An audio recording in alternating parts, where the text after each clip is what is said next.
Butaya Tiri yang menjadi tersangka penculikan dan pembunuhan Alvaro ditemukan meninggal dunia di ruang konseling Polres Jakarta Selatan.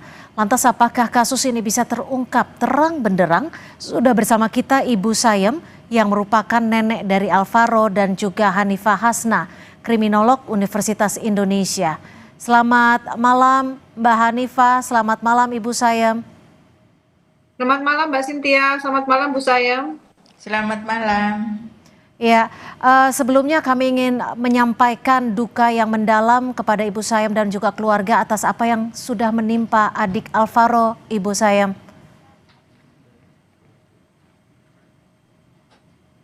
Ya, Iya. Bu Sayem, melihat apa yang terjadi kepada Alvaro, sebelumnya Ibu Sayem apakah pernah menaruh kecurigaan terhadap pelaku?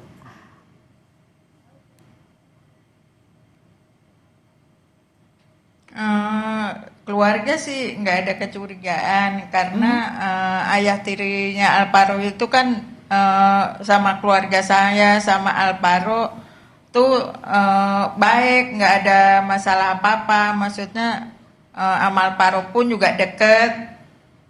Mhm. Ini kan juga sempat disebutkan bahwa selama 8 bulan proses pencarian, saudara Alex ini yang juga ayah tiri dari Alvaro sempat ikut membantu pencarian. Saat itu adakah gelagat tertentu yang sempat dibaca dari keluarga Alvaro, Bu Sayem? Tidak ada kecurigaan. Soalnya dia tuh pokoknya sama keluarga saya tuh termasuk orang baik, istilahnya nggak ada masalah apa-apa gitu. Mhm, mhm. Jadi keluarga tidak pernah menaruh kecurigaan apapun. Untuk sikap ataupun selama 8 bulan itu sempat bertemu dengan keluarga Alvaro juga dengan Bu Sayem, Pak Tugimin.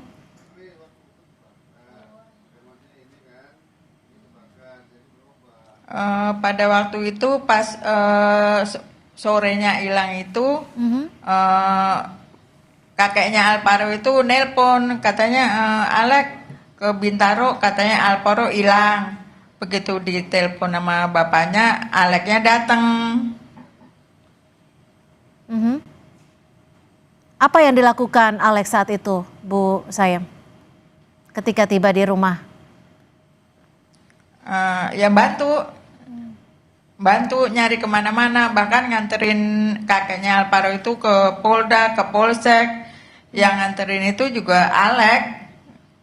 Oke, saya coba ke Mbak Hanifah. Mbak Hanifah, ketika melihat bagaimana perilaku Alex yang ternyata disebut polisi adalah pelaku dari penculikan dan juga pembunuhan terhadap Alvaro, bagaimana Anda bisa membaca ini, melihat hal ini?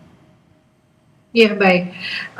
Pada kenyataannya ternyata pada saat ini pelaku yang seharusnya kita curigai awal malah kita curigai di belakang. Padahal ketika ada peristiwa kejahatan, peristiwa pembunuhan atau kekerasan, pihak yang paling harus kita curigai pertama adalah orang yang paling dekat. Lalu siapa yang paling akhir bertemu dengan korban? Nah, ketika ini diabaikan berarti ada unsur-unsur yang mungkin dilalaikan atau memang pelaku memang memiliki pseudo moralisme di mana seseorang yang bisa mencitrakan dirinya sebaik-baiknya, semulia-mulianya sehingga orang di sekitar sampai tidak mengira kalau orang tersebut sebetulnya adalah pelakunya.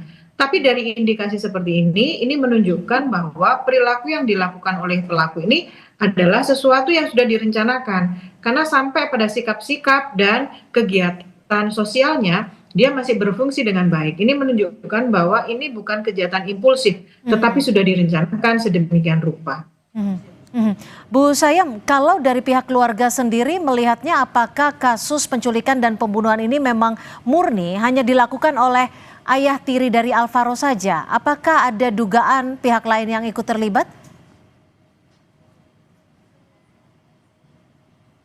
Kalau saya kurang dengar sih ada itu Alex sendiri katanya. Hmm. Ibu sempat bertemu tidak ketika Alex ayah tiri Alvaro ini ditangkap oleh polisi? Enggak tahu. Mhm. Kalau dengan mohon maaf sebelumnya Bu Sayem, bagaimana pihak keluarga melihat dan juga membaca hubungan Alex dengan ibunda dari Alvaro?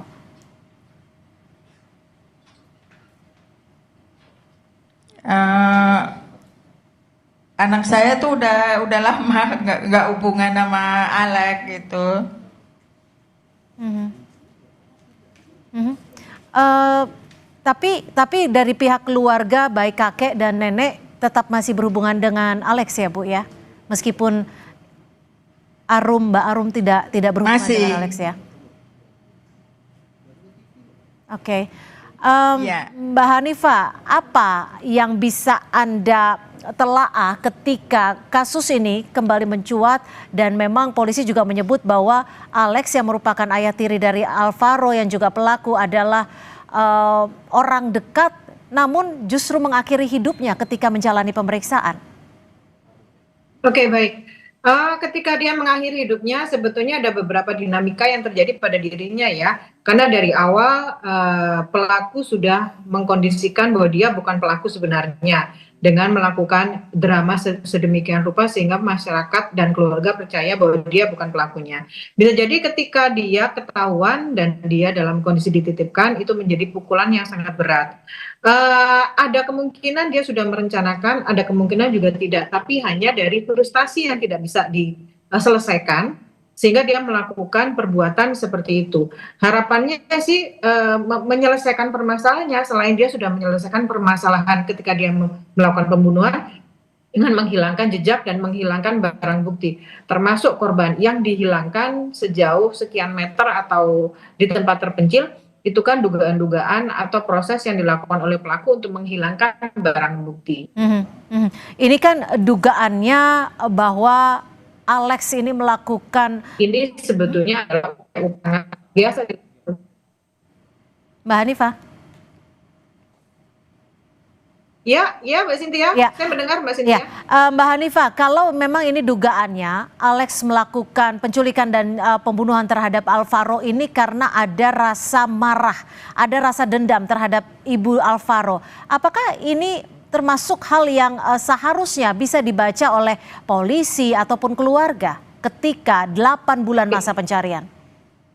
Oke, baik. Sebetulnya Mbak, hubungan keluarga, hubungan keluarga rentan, misalnya nih ada keluarga baru, yaitu ada ibu tiri atau ayah tiri, Mhm. itu sebetulnya memang dalam kondisi red flag. Nah, ini bisa ketahuan oleh masyarakat atau lingkungan sosial atau lingkungan keluarga terdekat. Hanya saja ketika si pelaku ini memang bisa menunjukkan dirinya sebagai orang baik, memang agak tidak terlihat. Justru yang terlihat adalah korbannya. Korbannya di mana sekarang ini sebetulnya yang paling utama adalah ibu musuh, misalnya maaf, musuh dari Ali ini adalah istrinya, tapi karena tidak ada berarti dia mencari objek yang rentan. Nah, objek yang paling rentan adalah Alvaro. Jadi dia ingin melakukan menyampaikan kemarahannya, melampiaskan kemarahannya terhadap orang yang salah gitu. Hmm. Nah, orang yang salah ini memang sudah diindikasikan mencari orang-orang yang paling lemah. Kenapa dia mencari Alvaro? Karena anak kecil itu tidak mungkin melawan. Yang kedua, dia tidak mungkin melaporkan. Nah, anak kecil itu mudah dimanipulasi. Nah, hal ini yang dilakukan oleh pelaku untuk menyakiti lawan yang sebenarnya, yaitu dengan menghilangkan nyawa atau membuat seseorang yang paling dicintai oleh musuhnya itu menjadi hilang nyawanya. Seperti itu, Mbak Cynthia.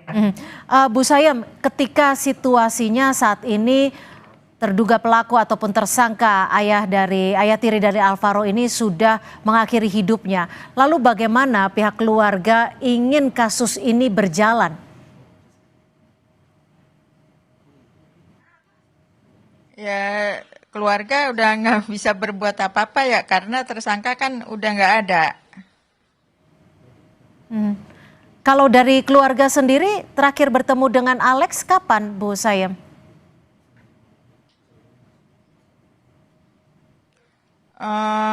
Lupa udah lama juga sih nggak datang-datang ke rumah lagi.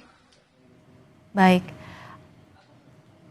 Baik, Mbak Hanifah, bagaimanakah Iya. kasus ini bisa dibuka agar bisa berjalan terang benderang, termasuk bagaimana pertanggungjawaban pihak kepolisian yang seharusnya bisa menemukan sejak awal? Oke, Tapi di, baik. Mhm. Beberapa orang menyampaikan bahwa ketika pelaku itu sudah tidak ada, kasus ini tidak bisa dilanjutkan. Padahal secara kriminologis, kejahatan itu bukan melulu hanya si pelaku, tetapi bagaimana pola kejahatannya, bagaimana apa motif dibalik tindakan ini, bagaimana alur peristiwanya, dan siapa saja kemungkinan yang menjadi orang-orang yang terlibat di dalam situ. Oke. Jadi apakah kasus ini berpotensi menjadi contoh untuk kasus-kasus yang lain? Ini Mbak yang harus tetap dilakukan penyelesaian, penyelidikan dan penyidikan oleh kepolisian. Karena bagaimanapun juga ini terkait dengan kehilangan nyawa seseorang. Ya, baik. Kita masih akan membahasnya usai jeda. Seperti apa penyelidikan yang harus dilanjutkan dan juga dilakukan.